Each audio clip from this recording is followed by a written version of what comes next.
Бул улуттук университетте да каралган, андан кийин Илимдер академиясында да каралган, бир бүтүмгө келе албай кыйналып жүргөн кезибиз да. Ушу бүгүнкү конференция менен акыркы чекит коюлат го деп ойлоп атабыз. Мен бул мага берилген тема жуманын күндөрүнүн аттары. Анын алдында бир эки сөз айта кетейин деп атам. Могу улуттук ар намыс боюнча. Биз бир кезде каганат курган, бир кезде көк деңизден чет деңизге чейин дуулдап турган эл кийин жүрүп отуруп кайсы бир элдердин алдында өксүк комплексине пайда болдук. Орус айтса ишенебиз, кыргыз айтса ишенбейбиз сыяктуу ушундай бир жүдөгөн турмушка келдик. Анан анын үстүнө бир кездеги жетекчилерибиз дагы улуу орус эли дей берип, бир кезде Токойдо жылаңаш жүргөн орустарга кыргыздар штан кийгенди үйрөткөнүн унутуп калдык. Арабасын айтпаганда дагы. Биз мына тарыхчы мен замандаштарым отурат, мыкты азаматтар, бул кишилер жакшы билет. Кыргыз каганатынын доорун, андан мурдакы мына Шөлбергдин бизге берип жүргөн картасындагы Кыргыз империясы деп жазылып турат. Каганат эмес, империя жазылып турат. Ошол империя эмне үчүн изилденбей калган, аты чыкпай калганын бүгүнкү окумуштуулар казып чыгат го деп ойлоп атам.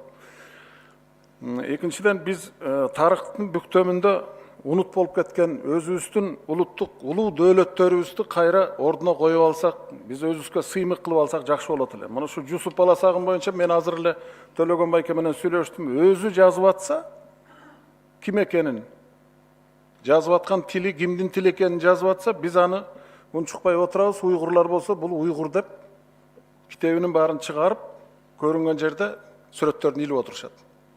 Ушул сыяктуу мисалдар көп. Мен улуттук ар намыс боюнча жөн эле бир мисал катары айтып атам да. Анан эми азыр Бердикенин тоголдорунан кийин мен жөнөкөй бир теманы баштабасам, Кубатбек Жусупалиевден бир жолу сурадым да, сиз арак ичесизби десем, жок ичпейм дейт. Эмнеге ичпейсиз десем, бул кысталак кыргыздын ичпей турганда эле мээси тумандап турат экен, ичкенден кийин таптакыр болбой калат экен дейт.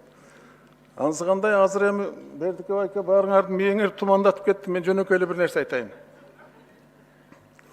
Анча-мынча бир ишибиз жазылып да кете жаздады окшойт. Жөнөкөй эле мисалда, мына жуманын аттары: дүйшөмбү, шейшемби, шаршемби, бейшемби, жума, ишемби, жекшемби. Каяктан келди? Биз кызыкпайбыз, календар чыгарабыз, балжайтып жазып коебуз. Бул фарс тилиндеги сөздөр. Бул шамба дегенден башталган да. Шамба деп алар 6-чы күндү айтат. Анан шамбадан кийинки 1-чи күндү як деген бир деген сөз, якшамба деген шамбадан кийинки 1-чи күн деген сөз. Якшамба. Ду деген 2, душамба деген шамбадан кийинки 2-чи күн. Ушинтип 2-чи, 3-чү, 4-чү күн деп келип, анан эмнегедир 5-чи күнгө келгенде жума деп араб сөзүн алыштыр да. Биздин тилибиз жок болсо бир жөн. Сүйлөй албай жүргөн дудук болсок бир жөн, жаңы тил үйрөнүп атсак бир жөн. Ушу байыркы элбиз деп капкачантан бери келатып, анан ушу күндөрдү кийин ушу фарс тилинен алып алган үстүнө өзү уят нерсе да. Кыргыз деген улуу эл десек, өзүнүн тилинде бул жуманын күндөрүн аташ керек. Эми өзүңүздөр карап көрүңүздөр. Ким айтат, ушу сейрек эле бирөөлөр айтпаса, ушу жума күнү жолугалык, же болбосо жекшемби күнү саат 5-те кел деп. Жок, биз 1-чи күнү жолугалы дейбиз. Мына ушул конференцияга чакырганда дагы мына 2-чи күн, 1-чи күн деп эле жөнөкөй эле айтылды. Өзүбүз айтканда 1-чи күн, 3-чү күн, 5-чи күн деп айтабыз дагы, анан календар чыгарсак эле дүйшөмбү, шейшемби. Улуттук ар намыска байланган нерсе да бул. Биз өзүбүз тебелеп атканыбызды байкабай атабыз. Мына аяттарын карап көргүлө. Ушул эле Григориан календарынын алдында намаз окуп отурабыз азыр. Бирок январь деген кимдин атынан коюлган? Бул Янус деген кишинин атынан коюлган. Февралда месяц очищения дейт. Февралда ким каяка барып тазаланат? Жердин баары тоңуп атканда.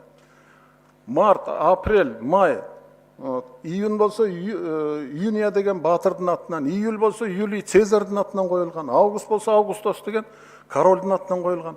Анан баарынан кызык нерсе бар ушул жерде. Биз гректердин ошо кудайлары менен баатырлардын алдында намаз окуп отурабыз ушул күнгө чейин. Намысыбызга келбейлиби? Мына сентябрь деген септембер да. Сеп деген 7 деген сөз. Музыкада деле мына септима, нона, децима деп кетет. 7, 8, 9 деп турат. Сентябрь 7 деп турат. Бул 7-чи ай деген сөз да. Эми карап көргүлө, 7 ай болуш үчүн жыл кайерден башталыш керек? Марттан башталып атат.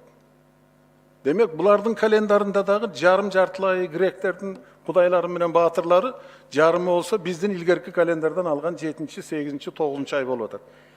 Буга бир көңүл бурсаңыздар болот да. Эми жума күндөрү. Жанагынтип шамба болуп кетти, фарс тилинде кетти. Кыргыз 1, 2, 3 күндө эле айтат, ушуга өтпөйлү. Мен айтайын деп келген кыска сөзүм ушул эле. Себеби өзүңдүн тилиңде турса, bir nersenin аты. Мына Кыргыз азыр жарымын орусча сүйлөп калган заман. Туурабы? Таптаза кыргызча сүйлөгүлө, орусча сүйлөгөн ар бир сөзүңөргө 1 сомдон чыктайсыңар десе, мына жерде азыр 1 мешок акча чогулат 20 мүнөттө. Себеби баарыбыздын тилибиз аралашып жок болуп бүткөн. Кичине намыска келсек, өзүбүздүн тилибизде кур дегенде 7 күнүн атын айтып алсак дагы биз кыйратат элек. ЮНЕСКОга чейин ушундай нерселер бүтүрүп албайлыбы, кандай дейсиздер? Рахмат.